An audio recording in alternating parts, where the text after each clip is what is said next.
2000년 여름, 가나가와현 가와사키시. 갓 결혼한 신혼부부가 어느 날 갑자기 사라졌습니다. 현관에는 구두가 가지런히 놓여 있었고 냉장고 안에는 먹다 남은 수박이 그대로였습니다. 마치 잠깐 나갔다 올 사람처럼 모든 것이 제자리에 있었지요. 그런데 두 사람은 돌아오지 않았습니다. 아무런 연락도, 아무런 흔적도 남기지 않은 채 말입니다. 경찰은 빚을 감당하지 못해 도망친 것이라 결론 내렸습니다. 남편의 친형이 동생이 사채를 썼다고 증언했고 통장에서 현금 30만 엔이 빠져나간 것이 근거였지요. 그러나 사라진 아내의 어머니는 믿지 않았습니다. 딸이 전화 한 통 없이 떠날 리 없다고 해마다 경찰서를 찾았습니다. 15년이 그렇게 흘렀습니다. 그리고 2015년 가을, 말기 암 선고를 받은 한 남자가 경찰서에 나타나 고개를 숙였습니다. 제가 죽인 겁니다. 동생 부부를 제가 죽였습니다. 15년 동안 가족의 얼굴을 마주하며 평범한 형으로 살았던 남자. 그가 숨긴 진실은 콘크리트 바닥 아래에 묻혀 있었습니다. 이야기를 시작합니다. 2000년 7월, 가나가와현 가와사키시 미나미초. 좁은 골목 안쪽으로 들어서면 4층짜리 빌라가 나란히 서 있는 조용한 동네가 나옵니다. 그 가운데 한 건물 2층 오른쪽 집에 그의 봄 새살림을 차린 부부가 있었습니다. 남편 다나카 마사히로, 29살. 아내 다나카 유키, 27살. 두 사람은 그해 4월에 결혼식을 올렸습니다. 성대한 예식은 아니었습니다.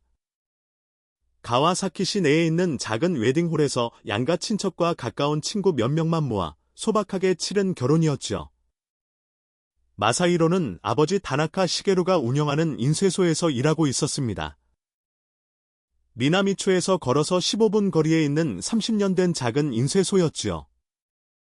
명함이며 전단지, 동네 가게들의 인쇄물을 주로 맡았는데 규모는 크지 않았지만 아버지 시게루가 오랫동안 성실히 꾸려온 덕에 단골이 꽤 있는 편이었습니다. 유키는 가와사키역 앞 지하철 출구 근처에 있는 작은 꽃집에서 파트타임으로 일했습니다. 워낙 꽃을 좋아하는 사람이었지요. 꽃집 사장 다나카 씨, 성은 같지만 다른 사람, 는 훗날 이렇게 말합니다. 유키 씨는 프리지어를 참 좋아했어요. 꽃다발 만들 때마다 프리지어를 꼭 한 줄기씩 넣었거든요. 신혼이라 넉넉하지는 않았지만 두 사람의 살림은 평화로웠습니다. 유키는 퇴근길에 시장에서 반찬거리를 사왔고 마사히로는 주말이면 아내와 함께 가와사키역 앞 분식집에서 떡볶이, 일본식으로는 야키소바 등으로 대체 가능하지만 분위기를 살리기 위해 그대로 사용을 사 먹곤 했습니다. 빌라 이웃들은 이 젊은 부부에 대해 특별히 기억하는 것이 없었습니다.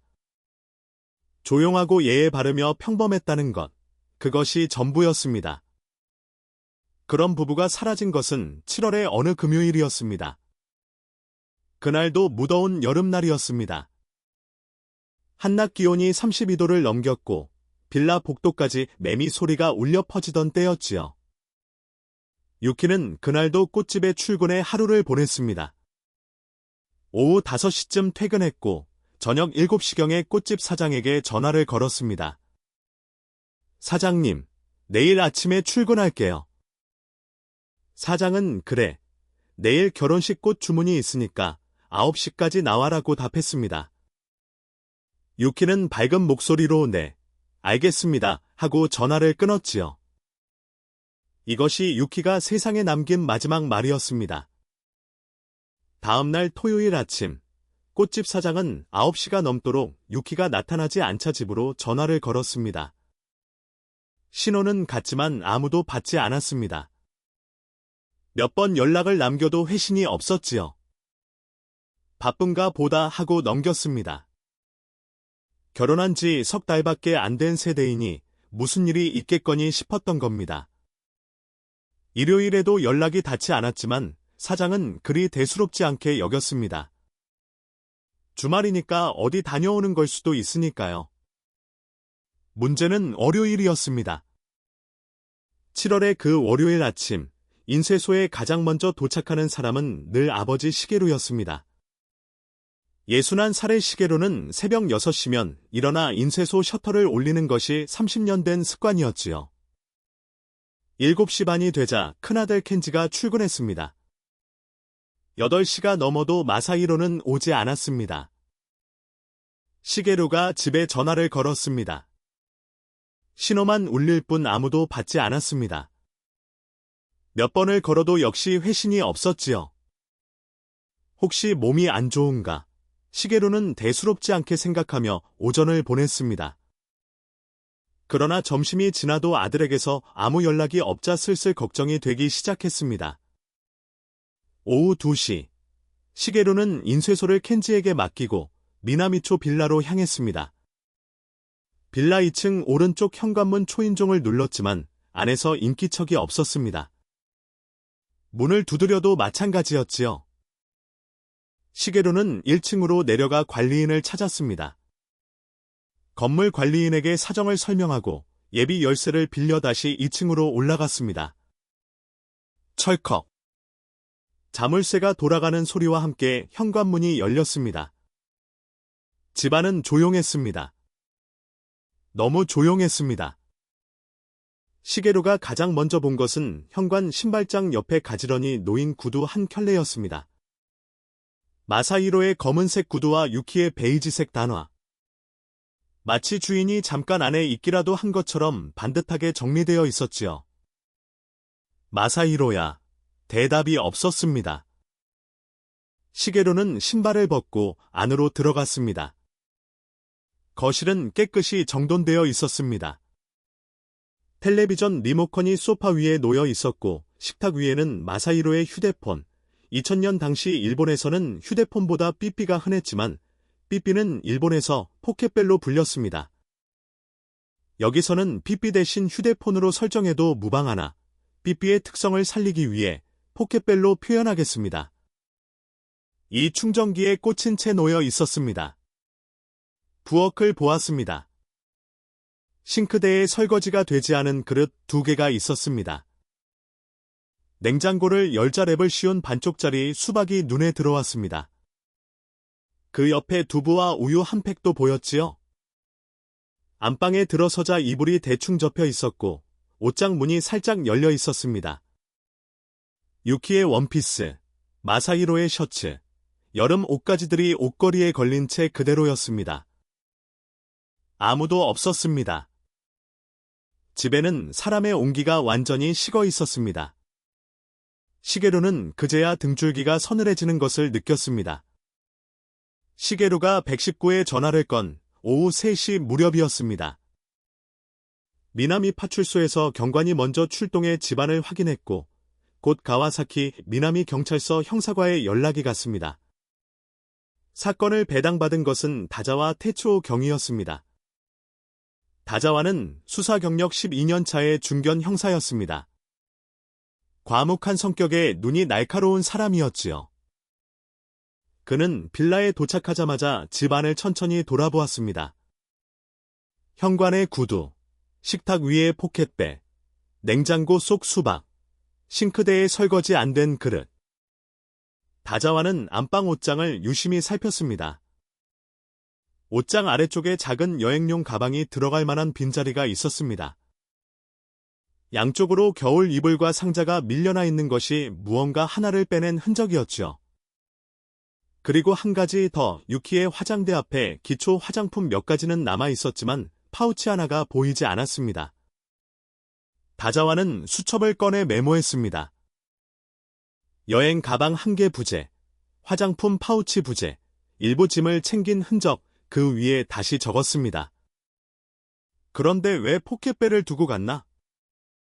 빌라 주민들에 대한 탐문이 시작되었습니다. 같은 층에 사는 주민은 금요일 저녁까지는 평소와 다름없었다고 했고 3층 주민은 토요일 아침부터 2층이 조용해서 외출한 줄 알았다고 했습니다. 특별히 다투는 소리나 이상한 소음을 들은 사람은 아무도 없었지요.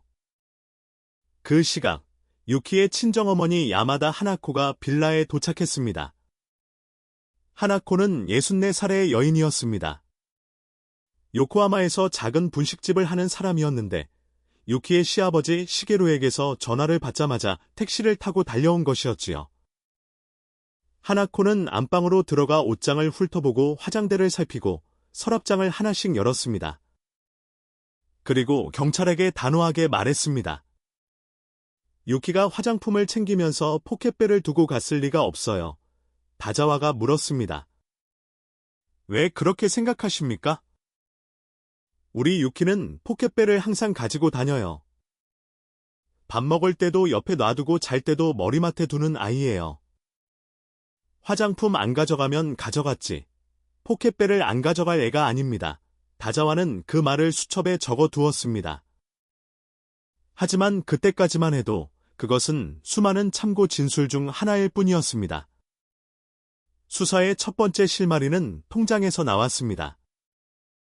다자와 경위가 은행에 협조를 요청해 마사히로 명의 계좌를 조회한 결과 실종 추정 이틀째인 토요일 새벽 2시 3분 가와사키역 인근의 한 은행 현금 인출기에서 30만 엔이 인출된 기록이 확인되었습니다. 30만 엔 마사히로의 통장에 남아있던 거의 전 재산이었습니다. 다자와는 곧바로 해당 은행을 방문해 현금 인출기 폐쇄회로 텔레비전 녹화본을 확인했습니다. 화면에는 모자를 눌러 쓴 인물이 현금 인출기 앞에 서 있는 모습이 찍혀 있었습니다. 그러나 2000년 당시의 폐쇄회로 텔레비전 화질은 지금과 비교할 수 없이 낮았습니다. 화면은 거칠고 흐릿했으며 모자 아래 얼굴은 거의 식별이 불가능했지요. 체격으로 보아 남성인 것은 분명했습니다. 하지만 그것이 마사히로인지 아닌지를 단정할 수는 없었습니다. 다자와는 인출 기록과 영상을 종합해 보고서에 이렇게 적었습니다. 금요일 저녁 유키 퇴근 후 부부 귀가 추정. 토요일 새벽 30만 엔 인출 이후 부부 소재 불명. 이것이 이 사건에서 확인된 마지막 흔적이었습니다. 수박은 냉장고 안에 그대로 있었고 포켓벨은 식탁 위에 남아 있었습니다. 구두는 현관에 놓여 있었고 여름 옷은 옷장에 걸려 있었습니다.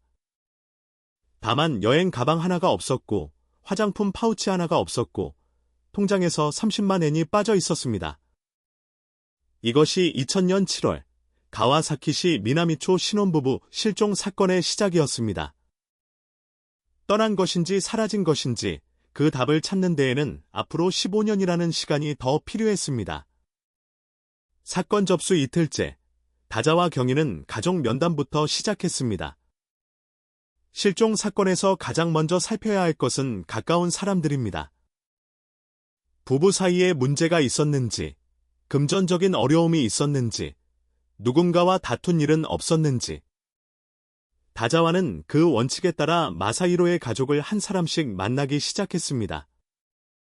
가장 먼저 만난 사람은 아버지 시게루였습니다. 시게루는 형사 앞에서 크게 동요하지 않았습니다. 아들이 걱정되는 것은 사실이지만 어딘가에 있을 거라는 쪽에 마음을 두고 있는 눈치였지요. 마사히로가 원래 좀 무른 아이예요. 결혼하고 나서 살림에 치이는 것 같더라고요. 시게루는 잠시 머뭇거리다 말을 이었습니다. 며느리가 돈을 좀 헤프게 쓴다고 마사히로한테 들은 적이 있습니다. 어머니 다나카 카즈코는 한술 더 떴습니다. 카즈코는 며느리 유키에 대한 불만을 거의 숨기지 않았습니다. 시집 온 지 석 달밖에 안 됐는데 벌써 카드값이 얼마래요. 옷이며 화장품이며 젊은 게 분수를 몰라요. 마사히로가 스트레스를 많이 받았을 겁니다. 다자와는 가만히 듣고만 있었습니다. 시부모의 말에는 며느리에 대한 감정이 많이 섞여 있었습니다. 사실 확인은 따로 해야 했지요. 그런데 다자와가 정말 귀 기울여 듣게 된 것은 그 다음 사람의 이야기였습니다. 다나카 켄지, 마사히로의 친형, 32살. 켄지는 아버지의 인쇄소에서 10년 넘게 일해온 사람이었습니다. 고등학교를 졸업하자마자 아버지 곁에서 인쇄 기술을 배웠고 20대 중반부터는 사실상 인쇄소의 실무를 도맡아 운영하고 있었지요. 거래처 관리, 장부 정리, 직원 관리까지 전부 켄지의 몫이었습니다. 다자와가 인쇄소 사무실에서 켄지를 만났을 때 첫인상은 이러했습니다. 차분하고 말이 적으며 눈을 똑바로 쳐다보는 사람. 켄지는 형사에게 매우 협조적이었습니다. 물으면 바로 대답했고 필요한 것이 있으면 먼저 내놓겠다고 했지요. 형사님, 제가 알고 있는 건 다 말씀드리겠습니다. 동생을 하루라도 빨리 찾아야 하니까요. 다자와는 고개를 끄덕이며 질문을 시작했습니다. 동생분과 사이는 어떠셨습니까? 사이가 나쁘지는 않았습니다. 다만 자주 만나는 편은 아니었어요. 마사히로가 결혼하고 나서는 제가 눈치를 좀 보더라고요. 혹시 동생분이 금전적으로 어려움을 겪고 있다는 이야기를 들으신 적 있습니까? 켄지는 잠시 입술을 다물었습니다. 무언가를 말해야 할지 말아야 할지 고민하는 듯한 표정이었지요. 사실은요. 켄지가 천천히 입을 열었습니다. 마사히로가 결혼 전에 사채를 좀 쓴 것 같습니다. 다자와의 눈이 미세하게 움직였습니다. 사채요? 네, 결혼 비용이 모자랐나 봐요. 저한테도 한번 돈을 빌려달라고 한 적이 있습니다. 20만 엔이었는데 제가 그때 사정이 안 돼서 못 빌려줬어요. 그 뒤에 어디선가 구해온 것 같은데 아마 사채가 아닌가 싶습니다. 동생분이 직접 사채라고 말씀하셨습니까? 아니요. 직접 말한 건 아닙니다. 그런데 결혼식 끝나고 한두 달 지나서 전화가 왔는데 목소리가 좀 가라앉아 있더라고요. 돈 때문에 좀 힘들다. 그런 뉘앙스였습니다. 다자와는 수첩에 적었습니다. 형 켄지 진술. 동생이 사채 사용 가능성 언급. 직접 확인은 안 됨. 켄지는 거기서 한 가지를 더 덧붙였습니다. 이건 제 추측입니다만 동생 부부가 빚을 감당 못해서 일단 피한 거 아닐까 싶어요. 마사히로 성격이 원래 그래요. 문제가 생기면 부딪히기보다 피하는 쪽이거든요. 담담한 목소리, 걱정스러운 표정, 형으로서 동생을 안타까워하면서도 현실적인 가능성을 조심스럽게 제시하는 모습이었습니다. 다자와는 그 자리에서 특별히 의심스러운 점을 느끼지 못했습니다. 오히려 가족 중에서 가장 냉정하게 상황을 보는 사람이라고 생각했지요. 다자와는 켄지의 진술을 바탕으로 사채 추적에 들어갔습니다. 가와사키 관내에 알려진 사채업자들을 수소문하고 마사히로의 이름으로 된 차용증이나 거래 기록이 있는지 확인했습니다. 결과는 없었습니다. 마사히로 명의로 된 사채 기록은 어디에서도 나오지 않았지요. 카드 사용 내역도 조회했습니다. 유키 명의의 신용카드에서 결혼 전후로 다소 높은 지출이 확인되기는 했지만 사채를 써야 할 정도의 과소비라고 보기는 어려웠습니다. 백화점 화장품 매장과 의류 매장에서의 결제가 대부분이었고 금액도 월 5만 엔 수준이었지요. 다자와는 켄지를 다시 찾았습니다. 사채업자 쪽에서는 동생분의 기록이 확인되지 않습니다. 켄지는 고개를 끄덕였습니다. 그럴 수 있어요. 현금으로 빌리면 기록이 안 남잖아요. 사채가 다 양지에서 이루어지는 건 아니니까요. 틀린 말은 아니었습니다. 2000년 무렵 사채 거래가 서면 기록 없이 현금으로만 이루어지는 경우는 실제로 흔했습니다. 기록이 없다는 것이 곧 사채가 없다는 뜻은 아니었지요. 다자와는 그 논리를 부정할 수 없었습니다. 수사는 자꾸만 도주설 쪽으로 기울어지고 있었습니다. 그 무렵 유키의 주변 사람들을 만나기 시작한 다자와는 전혀 다른 이야기를 듣게 됩니다. 꽃집 사장은 이렇게 말했습니다. 유키 씨가 돈 때문에 힘들어했다고요? 전혀요. 월급날이면 좋아하면서 남편한테 맛있는 거 사줘야겠다고 그랬어요. 빚이 있는 사람 분위기가 아니었어요. 유키의 대학 동창도 비슷한 증언을 했습니다. 유키가 결혼하고 나서 완전 행복해 보였어요. 남편이 잘해준다고, 시댁이 좀 까다롭긴 한데 남편이 방패가 돼 준다고 했거든요. 도망갈 이유가 전혀 없는 사람이에요. 그러나 이런 진술들은 수사의 방향을 바꾸기에는 역부족이었습니다. 행복해 보였다는 말은 주관적인 인상이지 물증이 아니었으니까요. 반면에 도주서를 뒷받침하는 물증은 분명했습니다. 사라진 여행 가방, 없어진 화장품 파우치, 30만 엔 인출 기록. 이 세 가지가 도주 쪽으로 기울어진 저울 위에 무겁게 올라가 있었습니다. 한편 유키의 어머니 하나코는 경찰의 수사가 엉뚱한 방향으로 흘러가고 있다는 것을 직감하고 있었습니다. 하나코는 경찰을 기다리지 않았습니다. 스스로 움직이기 시작했지요.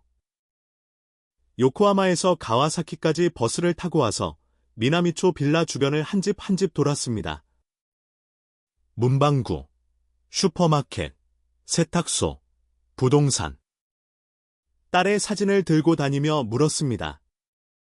혹시 이 여자 못 보셨어요? 제 딸이에요. 7월에 사라졌어요. 대부분은 고개를 저었습니다. 그런데 빌라 1층에 있는 세탁소 주인이 무언가를 기억해냈습니다. 그 금요일 밤이었을 거예요. 늦은 시간이었는데 차 한 대가 빌라 앞에 서 있더라고요. 하나코의 눈이 커졌습니다. 차요? 무슨 차요?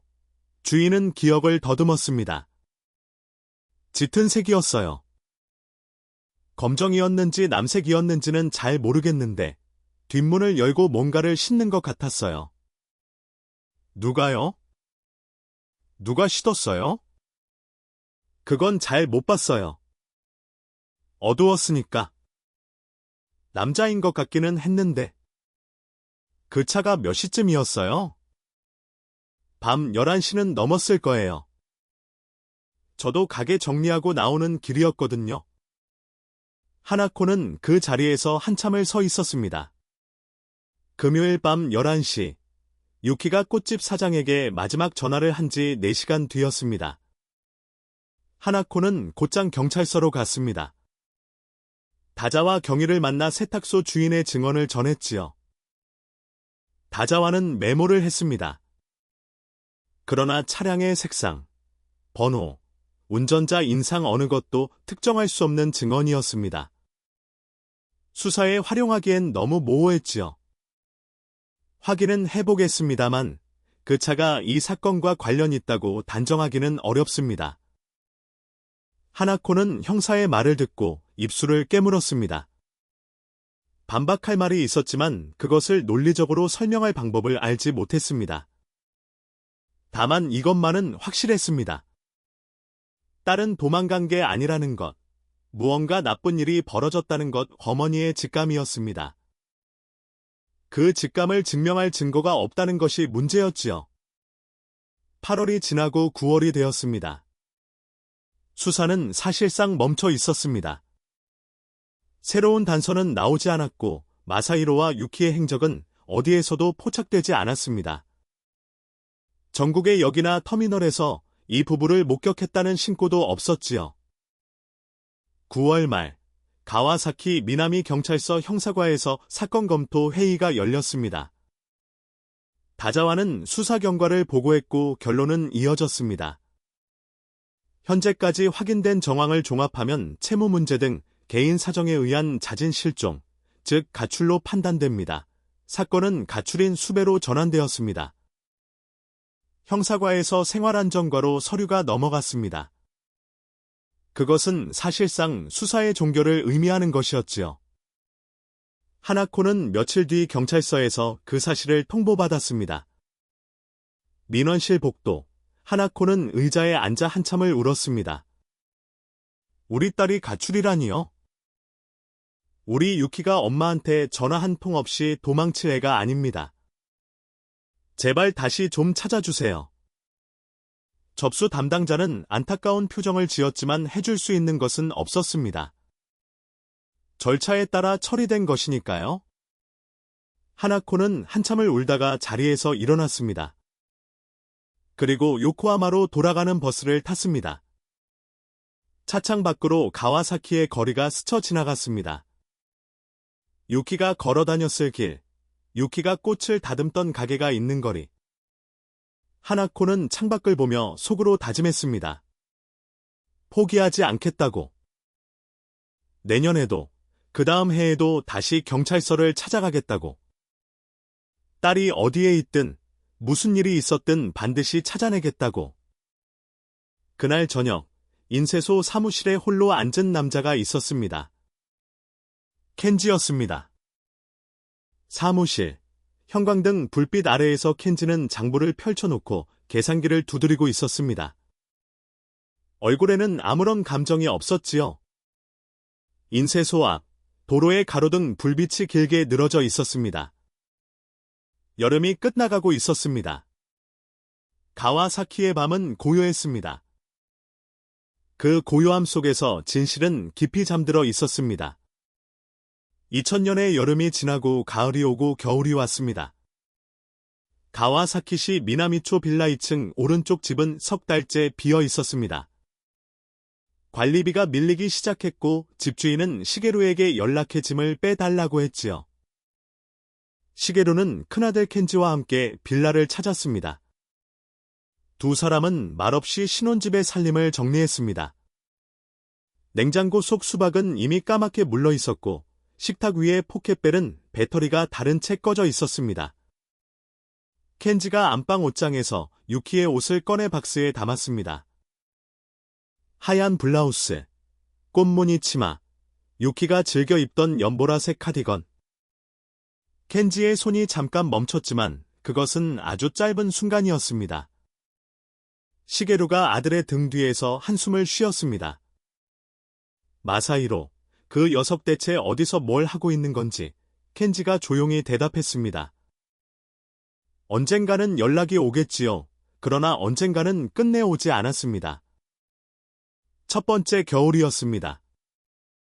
2000년 12월, 하나코는 가와사키 미나미 경찰서를 찾았습니다. 민원실 창구에서 재수사 청원서를 내밀었지요. 딸 다나카 유키 실종 사건입니다. 다시 한번 수사해 주십시오. 접수 담당자가 서류를 받아들고 물었습니다. 2000년 7월 접수된 가출인 수백 원 맞으시죠? 가출인. 그 세 글자가 하나코의 가슴을 찔렀습니다. 하지만 하나코는 감정을 누르고 고개를 끄덕였습니다. 네, 그 건입니다. 그런데 가출이 아닙니다. 제 딸은 가출한 게 아닙니다. 담당자는 정중하게 청원서를 접수해 주었습니다. 며칠 뒤 검토 후 연락드리겠습니다. 나는 말만 남겼고 그 뒤로 아무 연락이 없었습니다. 그것이 첫 번째 겨울이었습니다. 두 번째 겨울에도 하나코는 경찰서를 찾았습니다. 세 번째 겨울에도, 네 번째 겨울에도 갔지요. 해마다 12월이면 요코하마에서 가와사키까지 버스를 타고 와서 미나미 경찰서 민원실 창구에 청원서를 냈습니다. 처음 몇 해는 그래도 담당 형사가 나와서 이야기를 들어주었습니다.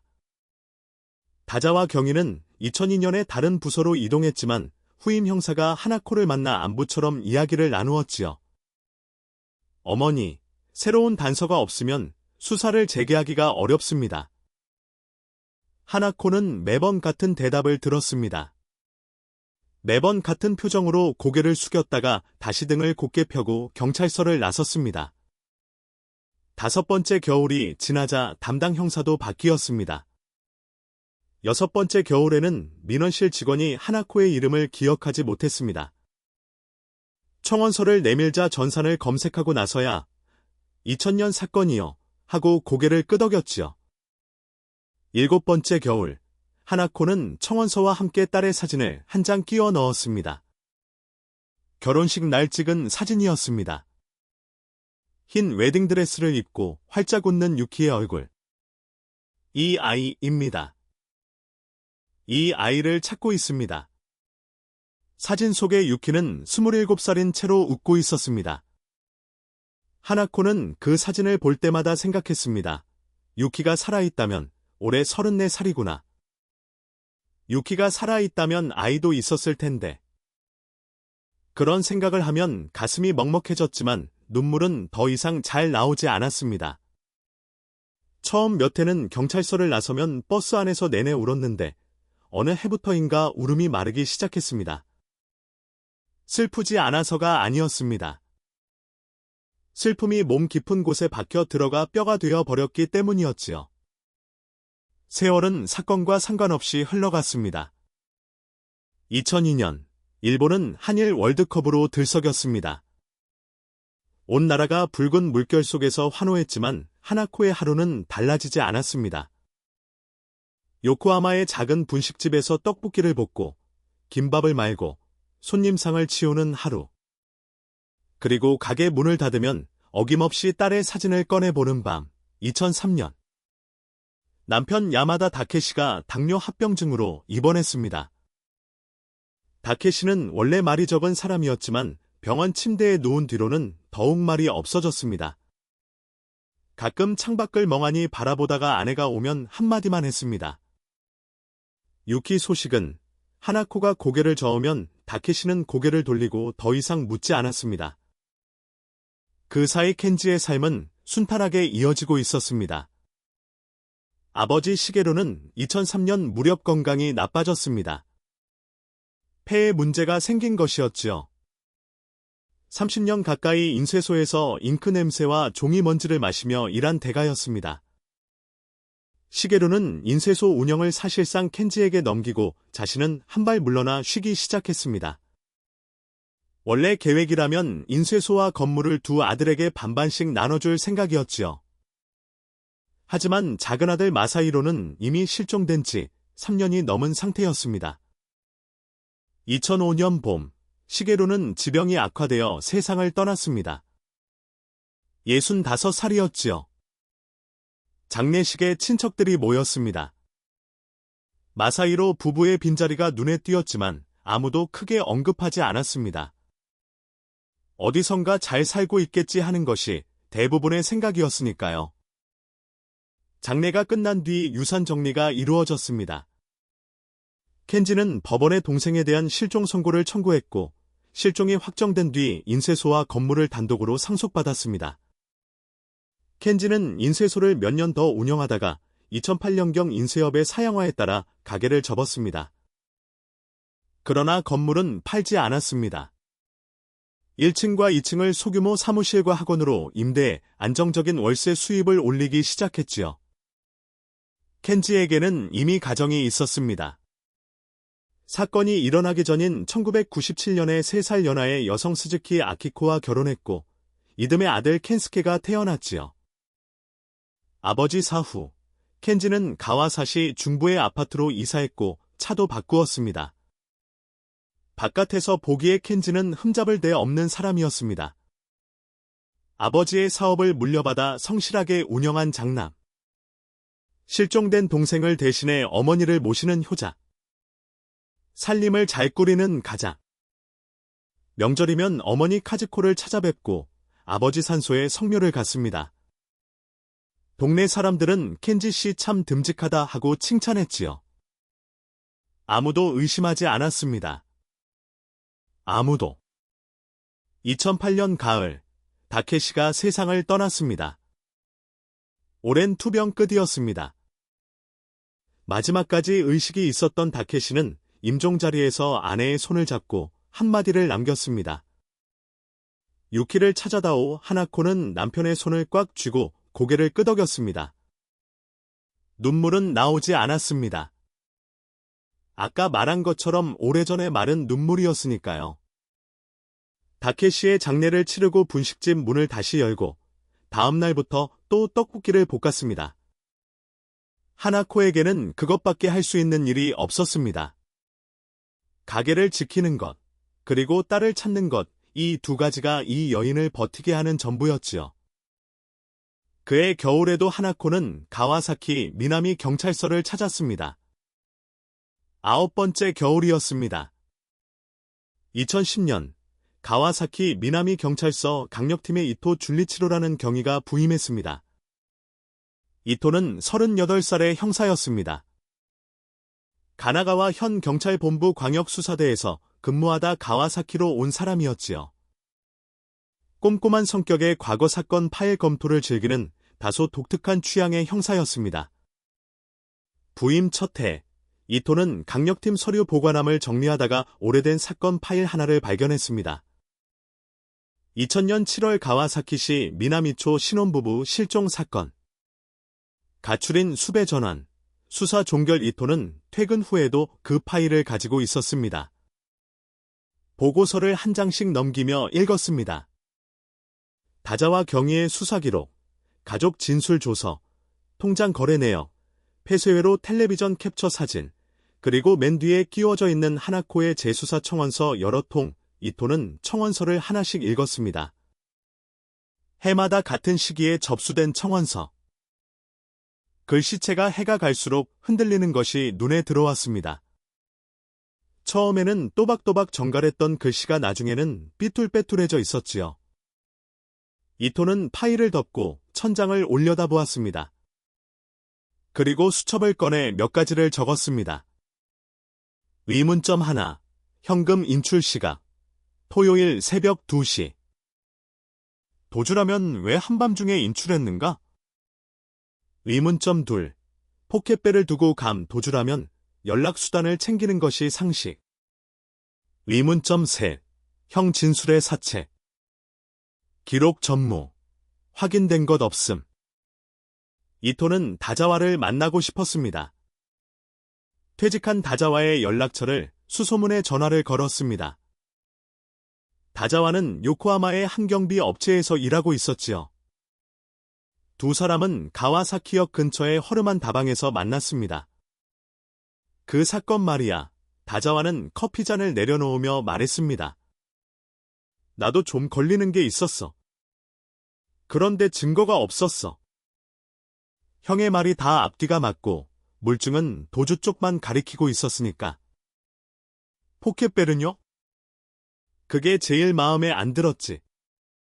사라진 여행 가방, 화장품 파우치, 30만엔 인출은 설명이 되는데 포켓벨을 왜 두고 갔는지는 끝내 안 됐어. 다자와는 잠시 침묵하다가 덧붙였습니다. 그리고 어머니 야마다 하나코 씨, 그 사람이 하는 말이 자꾸 머리에 남더라고. 딸이 포켓벨을 안 가져갈 사람이 아니라고. 이토는 고개를 끄덕였습니다. 다시 들여다볼 만한 사건이라고 보십니까? 다자와는 한참을 생각하더니 조심스럽게 말했습니다. 나는 아직도 좀 찝찝해. 이토는 서로 돌아와 보고서를 썼습니다. 과거 미제 사건 재검토 의견서. 그러나 팀장의 대답은 간단했습니다. 새로운 물증이 있나? 없습니다. 그러면 재수사 근거가 부족해. 다른 건부터 처리하게 이토는 의견서를 접어 서랍에 넣었습니다. 그 서랍 속에서 의견서는 5년을 더 잠들게 됩니다. 2012년, 켄지는 아버지에게서 물려받은 인쇄소 건물을 매각했습니다. 인쇄업을 접은 지 몇 해가 지났고 건물을 통째로 팔아 더 좋은 곳에 투자하겠다는 판단이었지요. 매수자는 물류업을 하는 사람이었습니다. 건물을 소규모 물류창고로 개조해 사용할 계획이었지요. 매매 계약이 이루어졌고 건물 소유권이 넘어갔습니다. 다만 뒤편의 낡은 창고 부분은 구조를 크게 바꾸지 않고 그대로 사용하기로 했습니다. 바닥에 물건을 쌓으면 그만이었으니까요. 콘크리트 바닥은 그대로였습니다. 그 아래에 무엇이 묻혀 있는지 아무도 알지 못했습니다. 2013년, 2014년 겨울은 해마다 어김없이 찾아왔습니다. 하나코는 이른을 훌쩍 넘기고 있었습니다. 분식집은 2012년에 문을 닫았습니다. 무릎 관절이 나빠져 오래 서 있기가 힘들어진 것이지요. 수입이 없어지자 생활은 빠듯해졌지만 하나코는 크게 개의치 않았습니다. 남편이 남긴 작은 보험금과 기초연금으로 어떻게든 살아갔습니다. 요코하마의 낡은 빌라 옥탑방에서 혼자 지내며 아침이면 딸의 사진 앞에 물 한 잔을 놓았지요. 2014년 12월, 하나코는 71살이 되었습니다.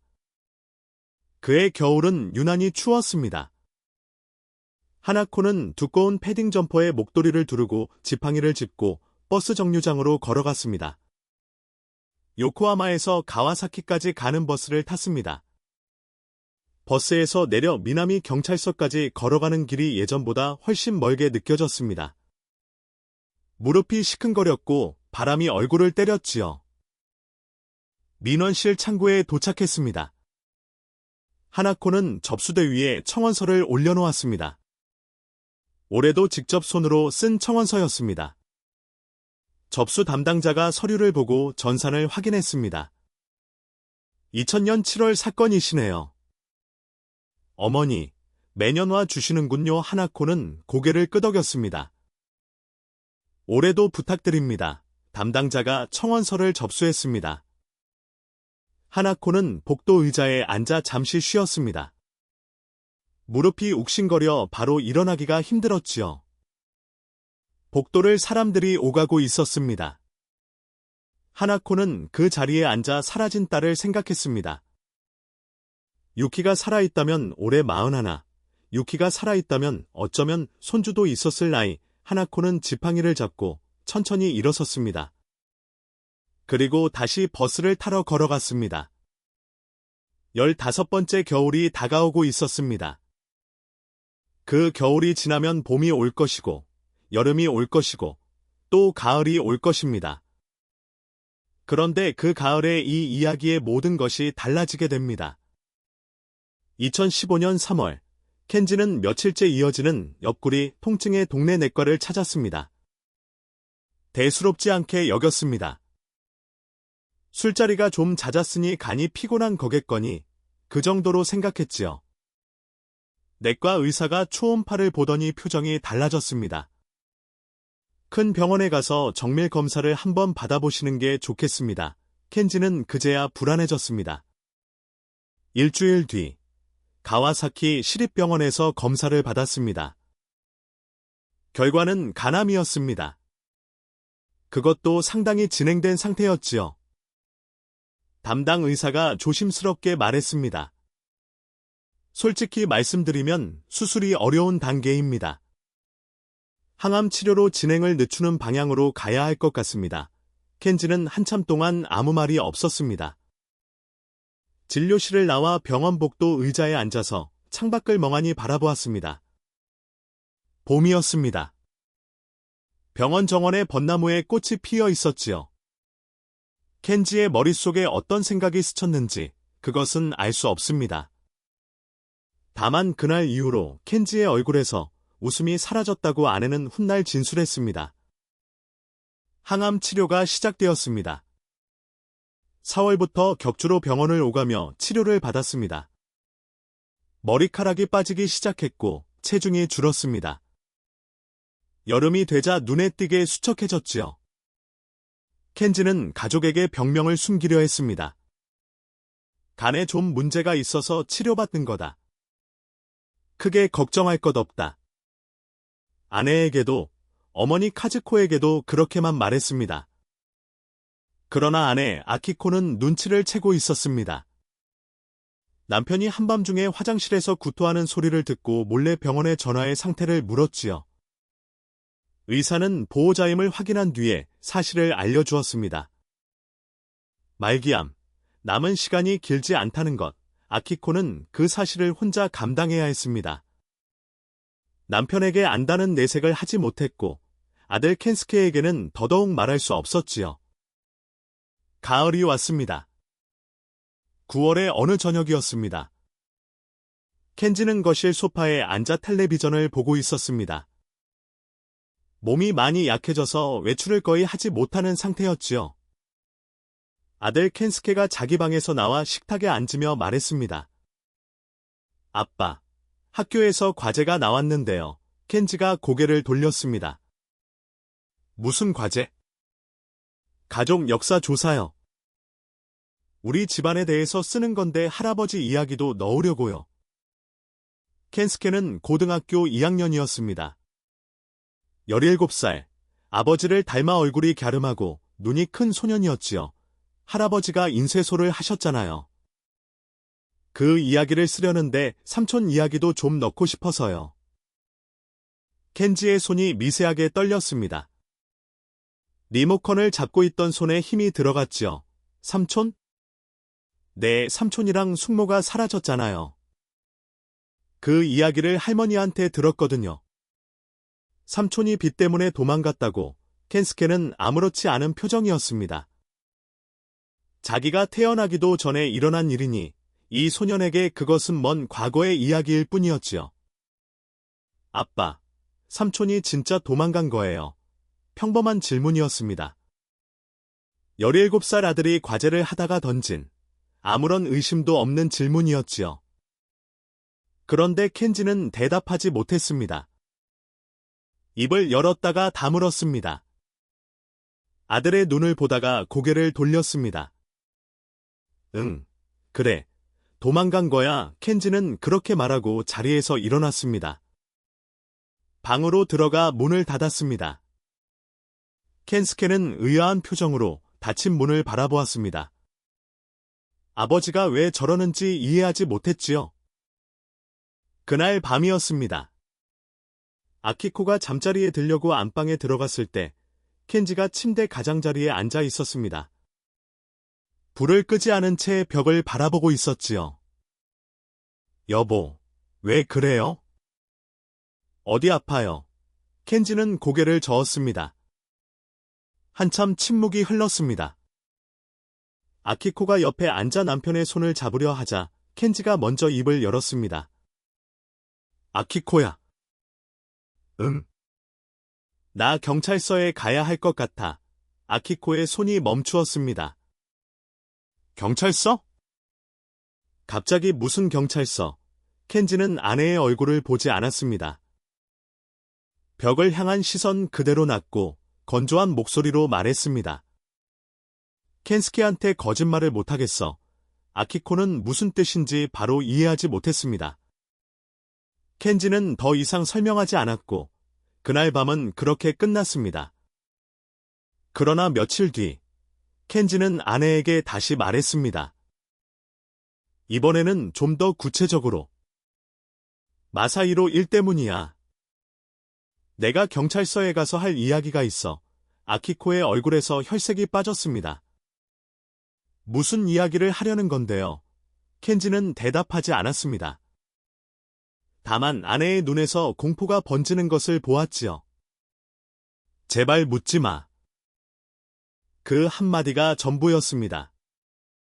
2015년 9월 22일 화요일 오후, 켄지는 택시를 타고 가와사키 미나미 경찰서에 도착했습니다. 마른 체구에 야구 모자를 눌러 쓴 얼핏 보면 환자 같은 중년 남자였지요. 정문을 지나 안내 데스크로 걸어갔습니다. 근무 중이던 경찰관에게 말했습니다.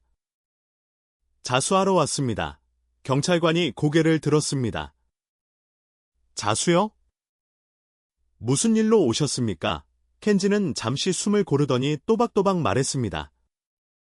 2000년에 사라진 다나카 마사히로, 다나카 유키 부부 건입니다. 제 동생입니다. 경찰관의 눈이 커졌습니다. 제가 죽인 겁니다. 동생 부부를 제가 죽였습니다. 안내 데스크 주변이 조용해졌습니다. 켄지는 모자를 벗었습니다. 항암 치료로 빠진 머리카락 사이로 두피가 보였고 광대뼈가 튀어나온 얼굴은 해숙했습니다. 강력팀으로 연락이 갔습니다. 그 연락을 받은 사람이 이토 줄리치로 경위였습니다. 이토는 취조실로 들어가며 묘한 감정을 느꼈습니다. 5년 전 서랍에 넣어 둔 그 파일, 다자와와 다방에서 나눴던 대화. 포켓벨을 두고 간 것이 계속 마음에 걸린다던 그 말. 이토는 켄지의 맞은편에 앉아 녹음기를 켰습니다. 다나카 켄지 씨, 본인의 의사로 자수하신 것이 맞습니까? 네, 맞습니다. 진술을 시작하기 전에 말씀드립니다. 변호인의 조력을 받을 권리가 있으며 진술을 거부할 수도 있습니다. 알고 있습니다. 다 말씀드리겠습니다. 켄지는 물 한 모금을 마시고 이야기를 시작했습니다. 2000년 7월이었습니다. 켄지의 목소리는 낮고 차분했습니다.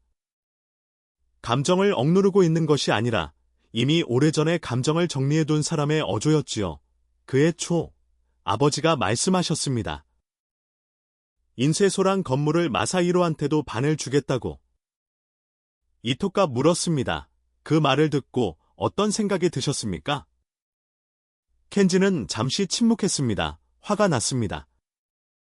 아니, 화라기보다 겁이 났습니다. 겁이요? 제가 장부를 조작한 게 있었거든요. 이토의 손이 멈추었습니다.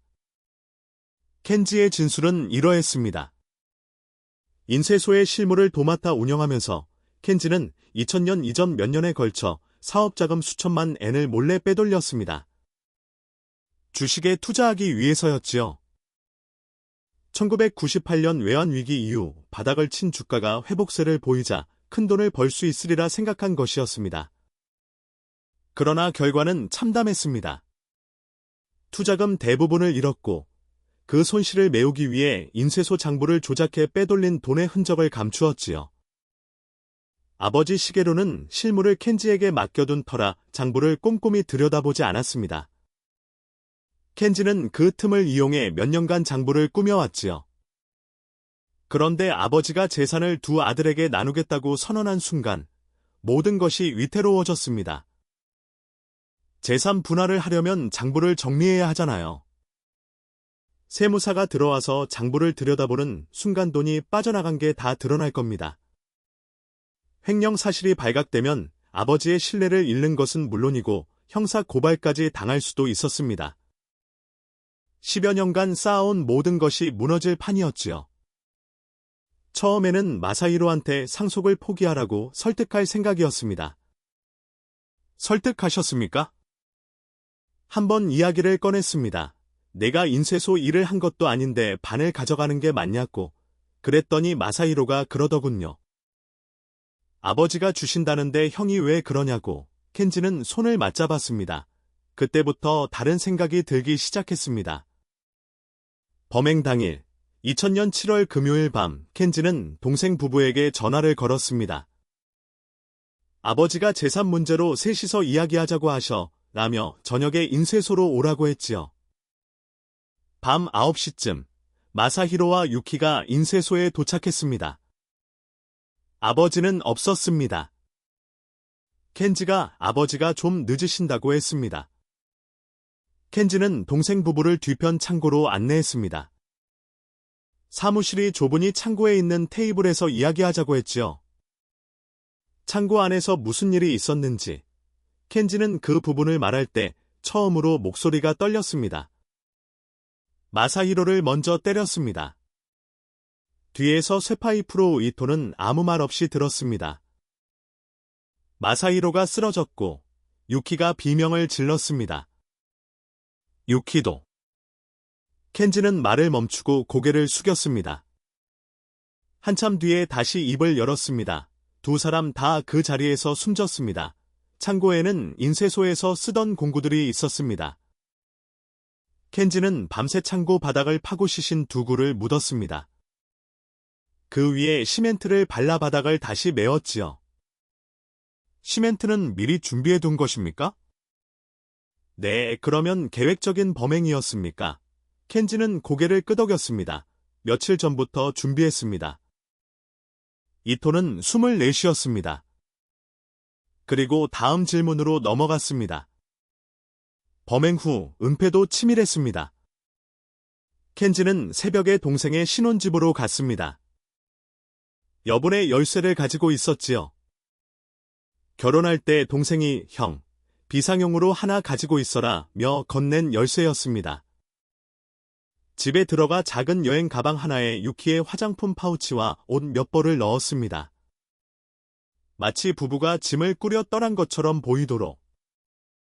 그리고 마사히로의 지갑에서 현금 카드를 꺼내 가와사키역 인근 은행 현금 인출기로 갔습니다. 비밀번호는 알고 있었습니다. 형제가 같이 쓰던 시절이 있었으니까요. 모자를 깊이 눌러쓰고 30만 엔을 인출했습니다. 도주 자금을 마련한 것처럼 보이게 하기 위해서였지요. 가방과 화장품은 어떻게 처리하셨습니까? 요코하마 앞바다에 버렸습니다. 새벽에 차를 몰고 가서 세탁소 주인이 금요일 밤에 빌라 앞에서 짐을 싣는 차를 목격했다는 증언이 있습니다. 그 차가 본인의 차입니까? 켄지는 고개를 끄덕였습니다. 그때 제 차가 짙은 남색 세단이었습니다. 이토의 머릿속에서 퍼즐 조각이 하나하나 맞아떨어지기 시작했습니다. 현금 인출이 토요일 새벽이었던 이유. 부부가 한밤중에 도주한 것이 아니라 켄지가 범행 후 위장 공작을 벌인 것이었기 때문이지요. 포켓벨을 두고 간 이유. 부부가 포켓벨을 두고 간 것이 아니라 켄지가 챙기지 않은 것이었기 때문입니다. 유키라면 반드시 챙겼을 포켓벨을 켄지는 그 중요성을 몰랐던 겁니다. 사체 이야기. 처음부터 존재하지 않았습니다. 켄지가 만들어낸 이야기였지요.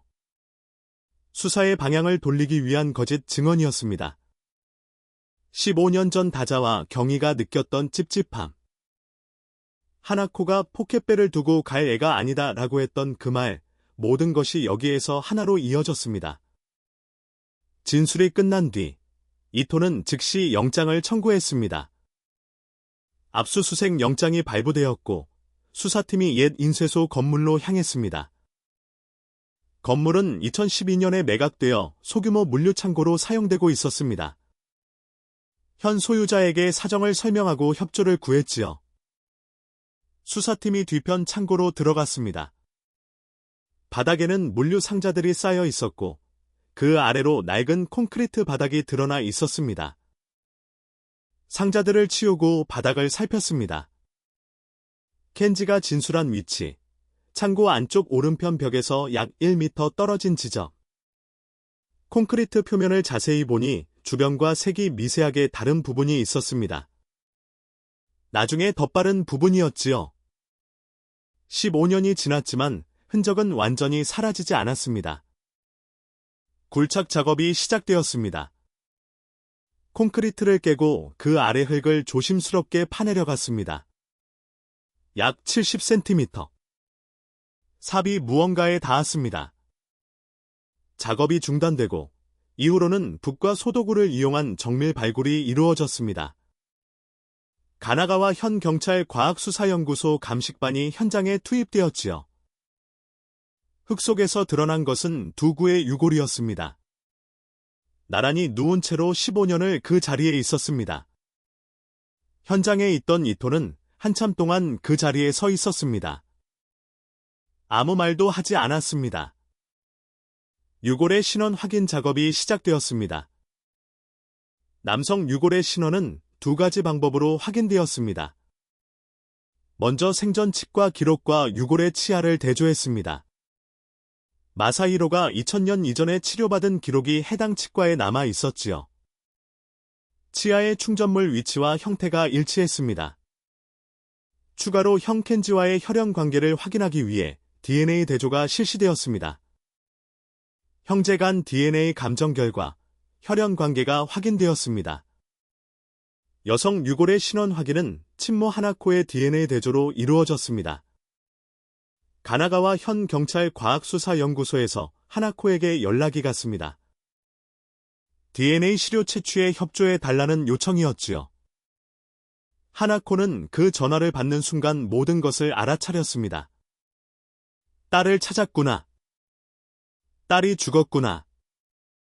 요코하마에서 과학수사연구소까지 가는 길, 하나코가 무슨 생각을 했는지 아무도 모릅니다. 감정 결과, 여성 유골은 다나카 유키, 옛성은 야마다의 것으로 확인되었습니다. 15년 만이었습니다.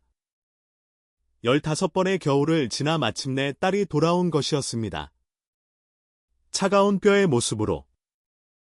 2015년 10월, 켄지는 살인 및 사체연닉 혐의로 구속되었습니다. 구속영장이 집행되던 날, 켄지는 아무런 저항도 하지 않았습니다. 수갑을 찬 양손을 앞으로 모은 채 고개를 숙이고 호송차에 올랐지요. 소식은 금세 퍼져 나갔습니다. 가와사키 지역 신문에 기사가 실렸고 미나미초 옛 동네 사이에서 이야기가 돌았습니다. 그 인쇄소 집 큰아들이 그 사람이 동생을 죽였다고. 세상에, 그렇게 듬직한 사람이? 사람들은 믿기 어려워했습니다. 명절마다 어머니를 찾아뵙고 아버지 산소에 성묘를 다니던 사람. 동네에서 인사성 바르기로 소문났던 사람. 그 사람이 15년 전에 친동생 부부를 죽이고 콘크리트 아래에 묻었다는 것을. 그러나 사실이었습니다. 가와사키의 조용한 골목, 인쇄소 창고의 콘크리트 바닥 70cm 아래에서 나온 두 구의 유골이 증명하고 있었지요. 시어머니 카즈코에게 소식이 전해진 것은 켄지가 구속된 다음 날이었습니다. 경찰에서 연락을 받은 카즈코는 한참 동안 수화기를 들고 서 있었다고 합니다. 무슨 말씀이세요? 나는 한마디를 되풀이할 뿐 그 이상의 말이 나오지 않았다지요. 큰아들이 작은아들을 죽였다. 15년 동안 아들 내외가 살아있다고 믿었는데 그게 아니었다. 그리고 그 사실을 알고 있었던 것은 바로 곁에 있던 큰아들이었다. 카즈코는 그날 이후 급격히 쇠약해졌다고 합니다. 면회 요청도 하지 않았고 재판에도 나오지 않았습니다. 한편 켄지의 아내 아키코는 남편의 자수 이후 며칠간 아들 켄스케에게 사실을 알리지 못했습니다. 어떻게 말해야 할까? 내 아버지가 삼촌을 죽였다는 것을 17살 아이에게 어떤 말로 전해야 할까? 결국 켄스케가 먼저 알게 되었습니다. 학교 친구가 인터넷 기사를 보여준 것이었지요. 켄스케는 그날 학교에서 돌아오지 않았습니다. 밤늦게까지 연락이 닿지 않아 아키코가 반 친구들에게 전화를 돌린 끝에 켄스케가 가와사키 중앙공원 벤치에 앉아 있다는 것을 알게 되었습니다. 아키코가 달려갔을 때 켄스케는 벤치에 앉아 아무 말도 하지 않고 있었습니다. 울지도 않았습니다. 그저 어둠 속을 바라보고 있을 뿐이었지요. 켄스케야, 아키코가 불렀지만 켄스케는 고개를 돌리지 않았습니다. 한참 뒤에야 켄스케가 입을 열었습니다. 나 때문이야. 뭐가? 내가 삼촌 이야기를 물어봐서 아빠가 자수한 거야. 아키코는 아들 옆에 앉아 어깨를 감싸 안았습니다. 무슨 말을 해야 할지 몰랐습니다. 다만 이것만은 분명하게 말했지요. 내 잘못이 아니야. 절대 아니야. 공원에는 가로등 불빛만 희미하게 켜져 있었습니다. 모자는 오랫동안 그 벤치에 앉아 있었습니다. 2015년 11월, 요코하마 지방법원 가와사키 지부에서 첫 공판이 열렸습니다. 켄지는 법정에 들어서며 방청석을 한번 둘러보았습니다. 맨 앞줄에 하나코가 앉아 있었습니다. 하나코는 켄지를 바라보고 있었습니다. 72살의 노인, 지팡이를 무릎 위에 올려놓은 채 흔들림 없는 눈으로 켄지를 응시하고 있었지요. 켄지는 그 시선을 견디지 못하고 고개를 숙였습니다.